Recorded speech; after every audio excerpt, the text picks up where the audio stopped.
Vamos lá então. Hoje começaremos o nosso bate-papo contando uma história. E essa história ela vai ser daqui para frente provavelmente revisitada algumas vezes, porque ela é uma forma não literal de expressar um conceito que é muito presente na física quântica. A história que eu vou apresentar é uma história parcial, portanto não estou contando nem o começo, nem o meio, nem o fim dela, é apenas alguns dias imersos nessa fábula, mas é importante que nós tenhamos claridade sobre o conceito que ela aborda e em cima disso a gente possa construir conceitos um pouco mais aprofundados.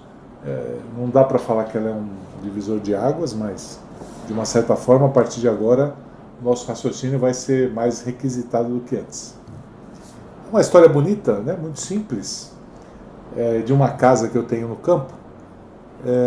Do lado de fora dessa casa tem uma figueira e existem duas janelas que ficam a distância de 10 metros mais ou menos da figueira. Certa vez eu decidi pintar o quarto, que tem essas duas janelas. Passei uma tinta branca no quarto inteiro. E durante a noite deixei as janelas abertas para poder ventilar e secar a tinta com mais facilidade. Quando eu acordo na manhã seguinte, eu fico estarrecido, porque a parede estava absolutamente suja de fruta. Era figo em toda a parede. Eu fiquei muito irritado nessa época. Olhava para aquilo, não conseguia entender, até que, por incrível que pareça, me ocorria aproximadamente o que tinha acontecido. Alguém tinha pegado os frutos e durante a noite, quando eu dormia, arremessado eles pela janela, ora por uma janela, ora pela outra, marcando a parede toda. Só que o interessante era a forma que essas marcas estavam na parede. Era semelhante ao... Vocês já devem ter feito isso alguma vez na vida, que é pegar um balde de água e jogar no chão, né? Quando a gente faz isso, ele forma uma onda enorme, né?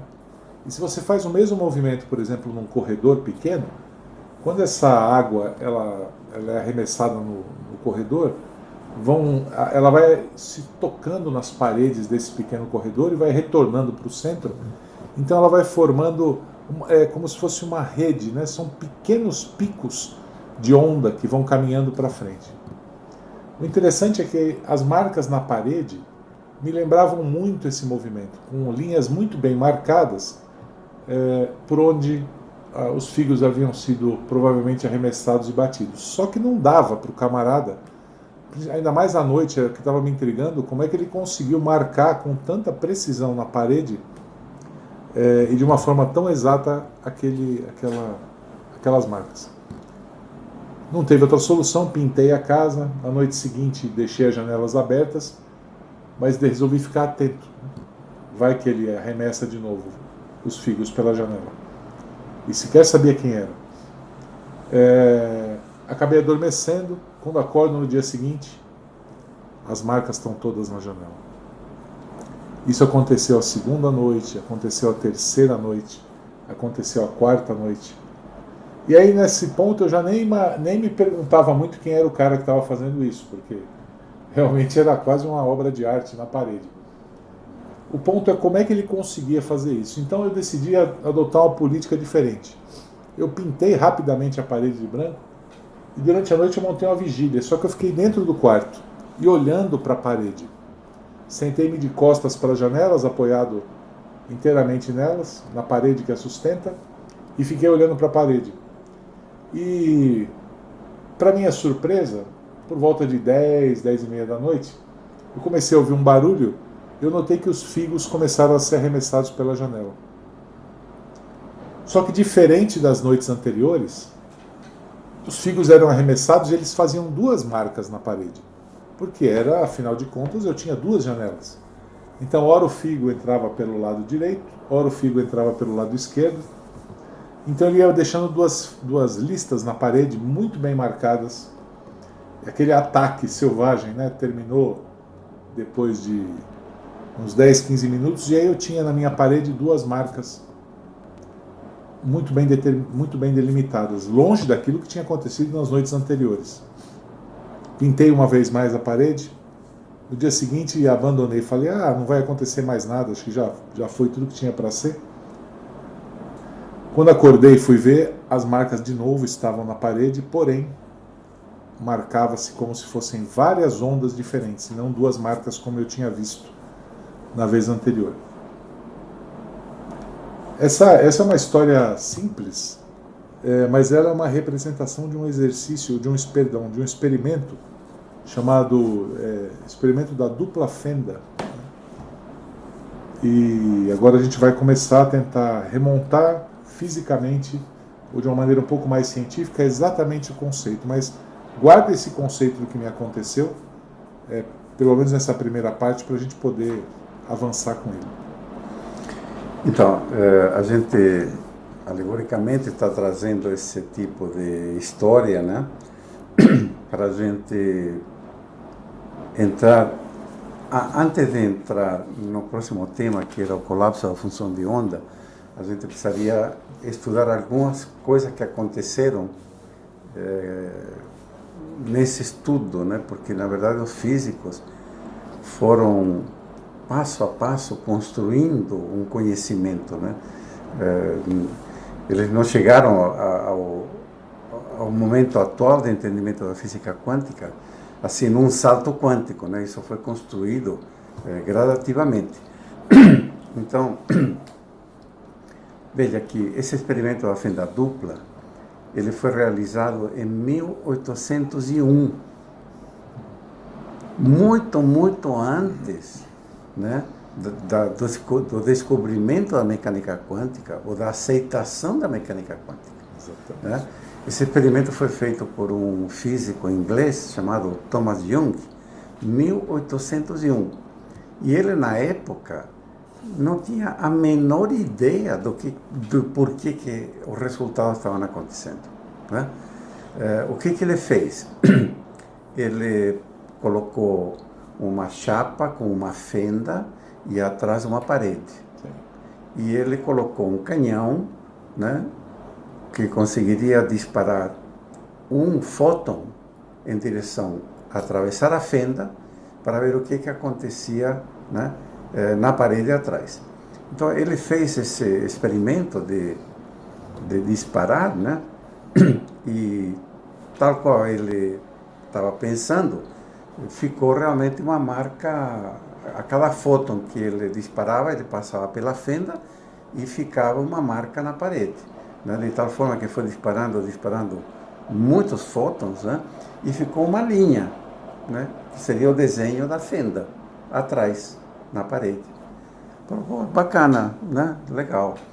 Realmente o fóton é uma partícula, tem matéria, né? Então, tudo bem. Daí, então, ele decidiu colocar 2 fendas. Trocou a chapa por uma chapa com 2 fendas. E o que ele esperava? Ele esperava que disparando fóton, né, ora por uma fenda, ora por outra fenda, ficasse uma marca, 2 marcas na parede. Né? Muito bem. Começou a disparar. E qual foi a grande surpresa dele? Que as marcas não ficaram do jeito que ele achava. Não ficaram marcas, linhas, 2 linhas. Ficaram sim uma reverberação de onda, né? Como que se a gente tivesse passado, como se a gente tivesse colocado essas chapas dentro de uma piscina e empurrado a água, né? E a água se choca com a chapa, passa a onda pelo rasgo, né? E atrás, então, do outro lado, as ondas continuam se projetando, formando círculos, né? E na parede de trás ficaram várias marcas, né? Ou seja, a onda circular, né? Ficou um degradê, né?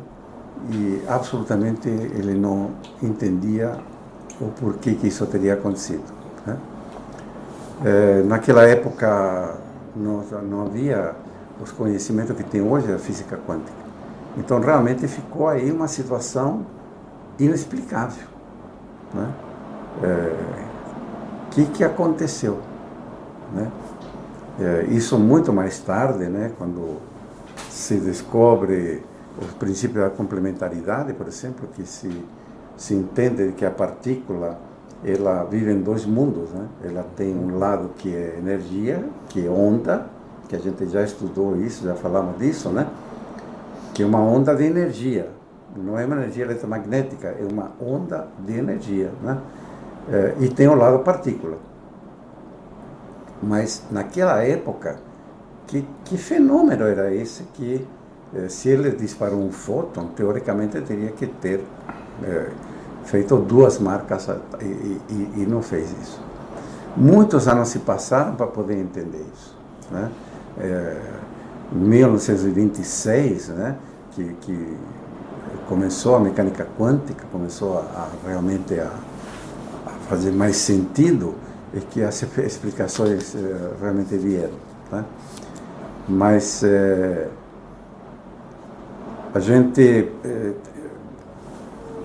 precisa entender de que, e acho que esse que é o ponto, né, que uma partícula ela vive em dois planos.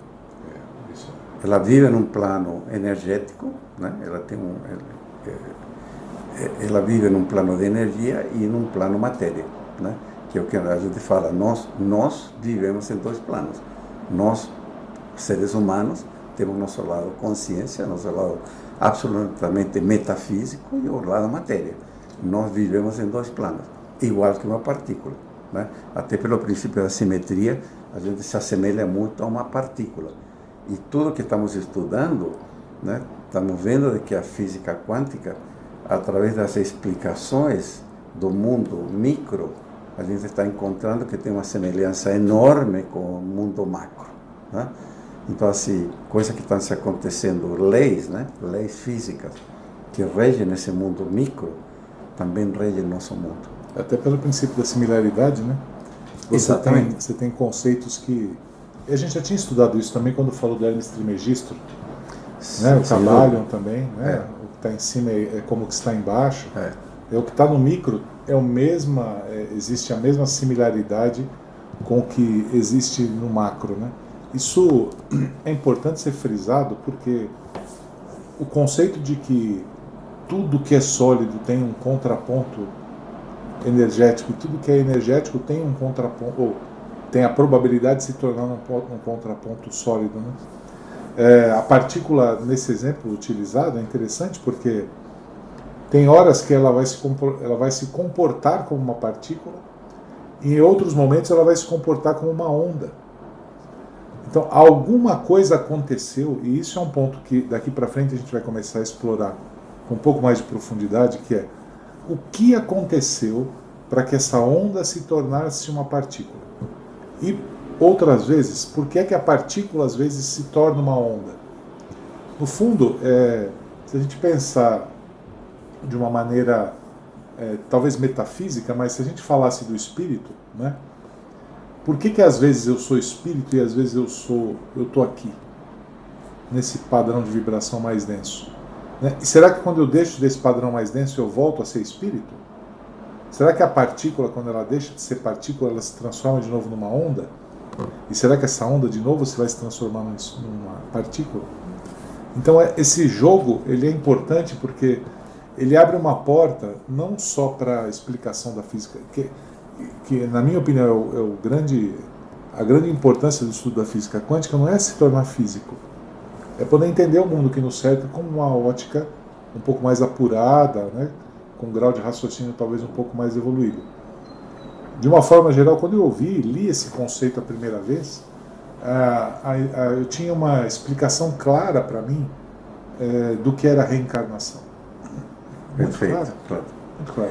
Então, veja, realmente naquela época, né, eles não entendiam exatamente esse fenômeno que você acabou de colocar. Como é que uma partícula ora se comporta como partícula, ora se comporta como onda? Este era o 1801, estamos falando. Esta era a grande questão, né, que depois veio a ser explicado muito mais tarde. Estamos falando de 1801 para 1826. Olha, se passou mais de 100 anos, né? Com toda a teoria da relatividade, etc, etc. Mas veja, é importante esse conceito, e isso que antes da gente avançar e explicar o porquê, né? E como que a partícula se transforma em onda ou em partícula, que a gente vai avançar nesse conceito. A gente não vai ser hoje, porque a gente quer deixar bem marcado de que a partícula vive em dois mundos. A partícula é formada de duas coisas, que é energia, que é onda e que é matéria, como nós. Então veja, vamos fazer essa correlação, porque é extremamente importante isso. Eu, neste momento, se eu fecho meus olhos e me transporto mentalmente tudo o que minha consciência está realizando, eu vou ver todo o mundo das contas que eu pago, toda a situação que eu tenho com meus familiares, todo o meu trabalho, enfim, se eu vou avançando e vou lembrando o que neste momento minha vida, né? O que é minha vida? Quantas coisas eu toco simultaneamente, né? Eu estou acessando uma caixa mental com um monte de memórias, né? Que estão todas ali presentes, em onda, em energia. Eu, neste momento, ao fazer esse exercício, eu sou onda, pura onda, né? Tenho meu lado matéria, claro, mas minha consciência está vivendo em que mundo? Não no mundo material. Eu estou vivendo no mundo, né, metafísico. Nós temos a capacidade de transportar nossa consciência entre dois orbes, no mínimo. Exatamente. Então, assim, eu consigo me transportar ao mundo metafísico de forma completa.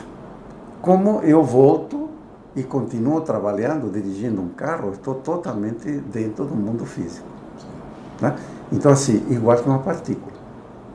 Agora, eu vou trazer um exemplo, que eu já falei outra vez disso, mas eu vou trazer novamente porque eu quero frisar de que essa partícula que nós estamos falando, que é onda-partícula, quero levantar a suspeita de que é algo muito grandioso que estamos estudando. Veja, em 1970, um biofísico chamado Fritz Albert Popp, um biofísico alemão, ele fez vários experimentos, inclusive ganhou vários prêmios, né?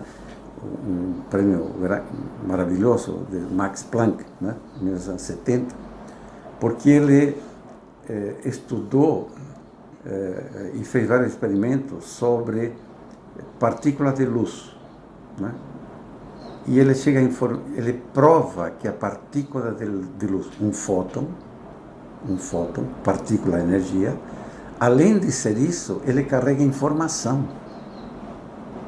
Então, assim, quando a gente fala de uma partícula que é onda e é matéria, essa onda não é apenas uma onda de energia.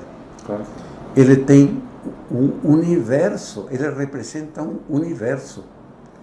E vamos lembrar também o seguinte: tudo no cosmos tem uma finalidade.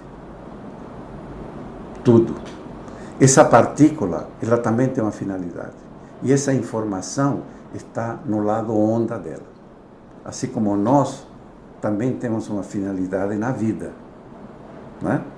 Que vem, onde que está isso? Está na nossa consciência. No lado onda nosso. No lado onda nosso. Sim. Correto? Bom, como que esse biofísico provou isso? Uma das experimentos que ele fez, um dos experimentos, né? Ele pegou sangue de porco e colocou em 2 recipientes separados de vidro. Colocou um do lado do outro. E infectou um dos recipientes com uma toxina qualquer.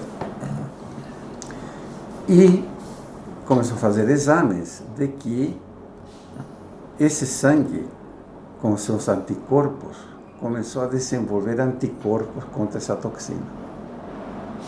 O recipiente que estava do lado, que não tinha sido infectado, também começou a desenvolver os mesmos anticorpos. Né? Ele repete o experimento, só que agora colocou uma barreira entre os dois recipientes de vidro. Repetiu o experimento, o mesmo recipiente que ele contaminou desenvolveu os anticorpos e o outro que estava do lado não desenvolveu os anticorpos. E ele prova então de que do recipiente contaminado para o outro recipiente teve um fóton, né, que é um elétron, né, um elétron que muda de órbita, de uma órbita superior para uma órbita inferior, perde energia, solta um fóton de luz e esse fóton atravessa o vidro e vai no outro recipiente, levando a informação da contaminação, desenvolve e provoca todo o desenvolvimento dos anticorpos. Aí você fala assim, como? Que inteligência tem por trás? Que mundo é esse? Bom, veja, nem os cientistas têm todas as respostas, não é? Mas está se avançando, a ciência está avançando, a ciência está caminhando e fazendo provas através desses tipos de experimentos, né, colhendo resultados e entendendo de que existe uma inteligência por trás de tudo isto, que não é apenas simplesmente uma partícula, matéria, com uma energia que é algo inerte. Absolutamente. Isso provavelmente é um dos pontos de resistência à física quântica. Né? Perfeito. Para os físicos, para os cientistas, e vamos dizer para muitos deles, porque há uma tendência de que os cientistas, talvez com um nível de expansão de consciência maior, estão começando a admitir a existência do mundo metafísico.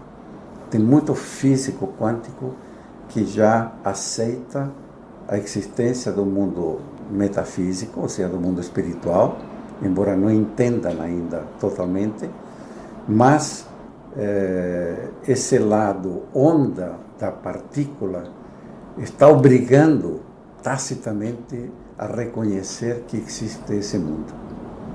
Né? E esse mundo que é um mundo onde existem todas essas conexões que a gente não se explica, né? E que a gente vai avançar mais tarde para explicar o experimento da fenda dupla. Né? Por quê? Porque esse lado onda, ele não é apenas uma energia qualquer. Né? Existe toda uma interconexão, como nós já falamos, que cada partícula que emite essa vibração, né, cria um mar de conexões nesse mundo metafísico. Né? E nós, como seres humanos, né, com esse nosso lado metafísico, consciência, né, conversa com essas partículas. Há uma conexão. Né? Então, nós precisamos entender de que tudo no universo tem um propósito, que está nesse lado metafísico, não no lado concreto, não no lado material, está no outro lado, correto? Sim. Então. Pois é. Essa história, mesmo sendo uma história alegórica, né, pequena, tentando representar de uma maneira mais palpável e tangível o que é o experimento da fenda dupla, já dá uma pista do que vem daqui para frente. A gente continua no tema, obviamente, mas é importante que você retenha essas informações dessa historinha. A gente vai retomar essa história em alguns momentos ao longo aí da nossa trajetória, porque para entender exatamente o que aconteceu e deixar mais claro o conceito de que tudo que é partícula também é onda, aparentemente é um raciocínio simples, mas a gente tem que colocar isso à prova, né? Tem que testar isso. Então, veja, a gente vem construindo, né, Exato. A gente vem construindo, e isso que temos que chamar a atenção de que é diferente das conversas anteriores, porque quando a gente decidiu entrar na matéria da física quântica, a gente vai ter que ir relembrando os conceitos anteriores, porque tudo isto faz parte de uma única coisa.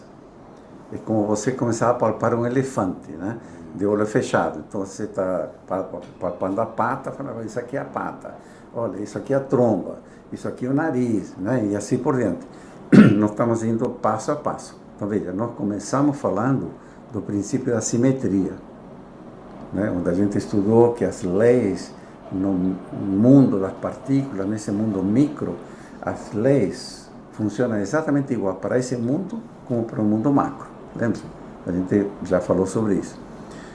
Falamos do princípio da complementaridade, né? Onde vimos que vivemos em dois mundos simultaneamente, porque a partícula tem exatamente essa dualidade, né? Matéria, onda. Depois falamos do quantum de energia, que seria a menor proporção de energia. Olha só, energia pura. Daí falamos que função de onda. Essa energia, ela é uma onda, mas não é uma onda eletromagnética. E a gente explicou muito bem o que é uma onda, né? Até você falou, seria uma onda do mar sem a água. Lembra? Você acabou falando isso. Aí nós falamos do emaranhamento quântico, que é exatamente esse mundo onde as ondas permanecem. Sim. Porque as ondas irradiam, estão todas interconectadas. Sim. Então, um pensamento meu, né, alcança esse mundo. Qualquer pensamento, e o teu pensamento, e o pensamento de todos os seres humanos, alimentam esse mundo do emaranhamento quântico. Todas as ondas estão ali interconectadas, que obviamente tem seu lado partícula. Então, assim, quando eu vivo na minha casa, olho a parede, não é só parede, né? É parede concreta, porque tem a matéria, mas tem o lado onda. E é tanto assim que meus sentimentos, minhas vibrações de emoções ficam impregnadas nesse ambiente. Com certeza. Isso já, no mundo metafísico, nós sabemos disso. Sim, claro. Né? Você chega num local, você passa mal, ou você se sente bem. Né? Por quê? Porque o local reverbera aquilo que foi impregnado nele. Né? Então, isto é uma prova de que esse mundo metafísico existe, nesse lado do emaranhamento quântico. Né? E a gente, então, agora, antes de entrar no colapso da função de onda, para ver exatamente o que ocorre quando a onda se transforma em partícula, ou partícula em onda, por que isto acontece, a gente trouxe o exercício, né, o experimento da fenda dupla, para dizer assim, olha, lá atrás, em 1801, eles também não sabiam.